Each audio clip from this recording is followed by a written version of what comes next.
Good morning, students. How are you, everyone? Students, we are missing you. I hope you are also missing us. Students, today we are passed through a very tough time, so it is your duty that you can take yourself and your family members.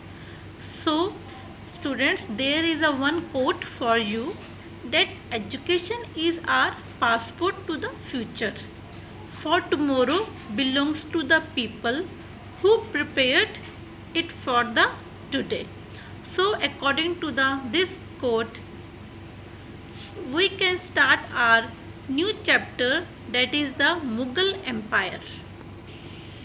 Now students, we are going to start our new chapter. Basically, the Mughal era has a significant place in the history of India.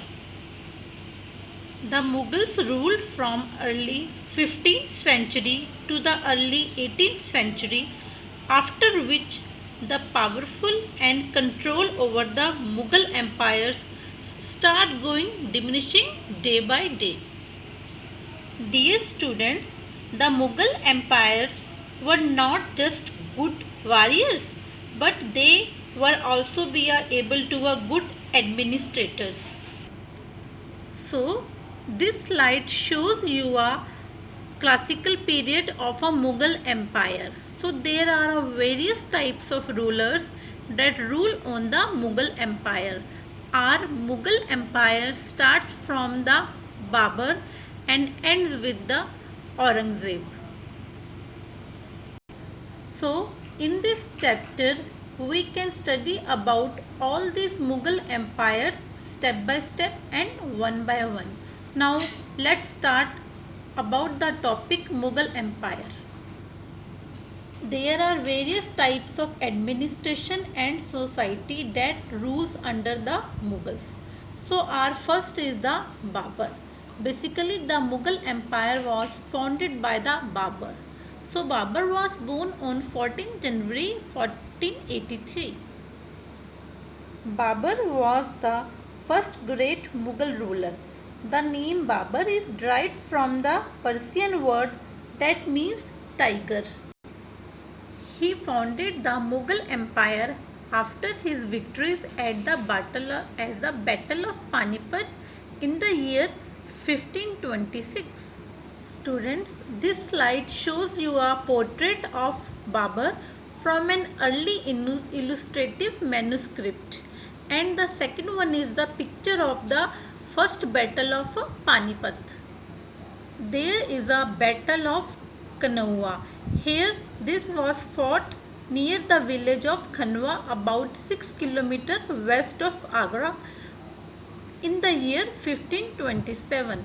It was the second major battle fought in modern daily life, but the first Mughal empire, Babur, after the battle of Panipat. Babur died in 1533 and was buried in Agra. So, according to his last wish, his body was later taken to Kabul and buried there. Our next one is the Humayun. Humayun was the eldest and favorite son of Babur. On his deathbed, Babur asked Humayun to never punish his brothers, even if they deserved it, and it was his last wish that they created many problems for the Humayun. Humayun was described as a charming personality, an artist, a poet, or an astronomer. Humayun was died in the year 1556, within a year of assuming powers, when he tumbled down the stairs of the library. This picture shows you a Humayun's tomb in Delhi. Regarding the death of Humayun, Humayun slipped and fell down the stairs and fractured his skull, and he was carried to the palace. He died on 26 January 1556. Our third Mughal empire was the Akbar. He ascended the throne at the age of 13th during the battle with the Sikandar. His early years were spent learning to fight and hunt, which helped the Akbar to become a powerful and a brave warrior. The powerful king Hemu had captured the Delhi during his absence. But with the help of the Bairam Khan, Akbar led his Mughal army against the Hemu and killed him during the second battle of Panipat in the year 1556. Students, Akbar died in 1605. Some sources say that Akbar became fatally ill with the dysentery, while others cite a possible poisoning.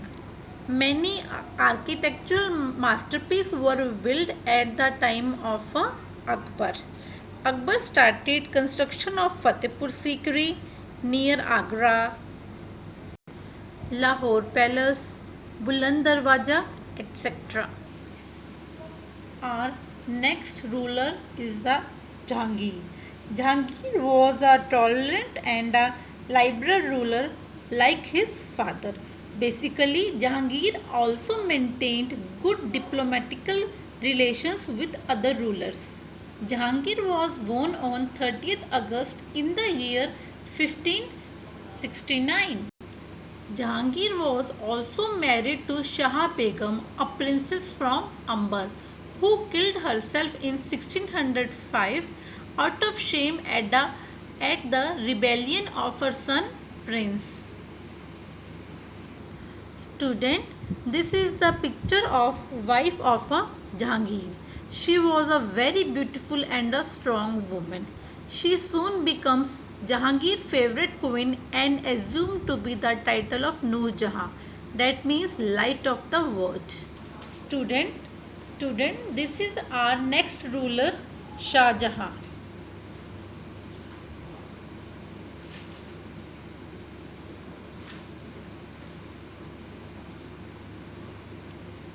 Shah Jahan was chosen as the successor of the Mughal throne after the death of his father Jahangir in the year 1627.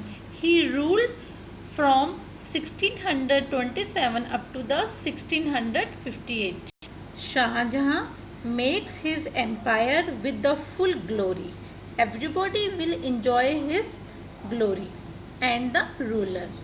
The military under Shah Jahan was well trained and equipped.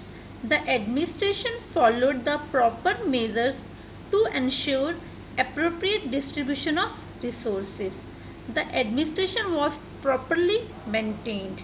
There are various centers of commerce and trade developed at the various cities like Delhi, Agra, etc. And the land revenue was the highest at the time of the Shah Jahan. Students, the Taj Mahal remains the most famous example of superior craftsmanship at the time of the Mughals. So here this is the picture of a Taj Mahal and another picture shows the tomb of Mumtaz and Shah Jahan. In the year 1657, Shah Jahan fell ill and his death continued to be a deteriorate and he finally died in the year 1666.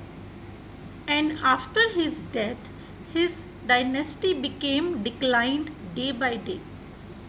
Our next is the Aurangzeb. Aurangzeb is the sixth son and was born on the 24th October in the year 1618 in the Madhya Pradesh.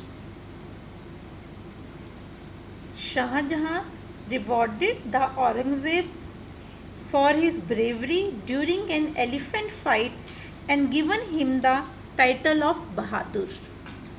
These are the pictures of the Aurangzeb. In the first picture, Aurangzeb seated on the peacock throne. The peacock throne was created for Shah Jahan and was kept in a Diwan-e-Azam. Aurangzeb was also died at the age of 88 and fighting with the Marathas. Towards the end of his life, Aurangzeb realized that he had paid a very heavy price for his supremacy in the loss of his life. He also felt very guilty that he didn't become a great ruler. So, after the death of Aurangzeb, the decline of Mughal dynasty started during Aurangzeb's time and continued at an alarming pace. So, the later Mughal rulers were strongly military and they can rule over their dynasty. So, after the death of various Mughals, their dynasty goes on decreasing day by day. So, this is the story of a Mughal empire. Thank you. Have a nice day and read this chapter carefully from the book.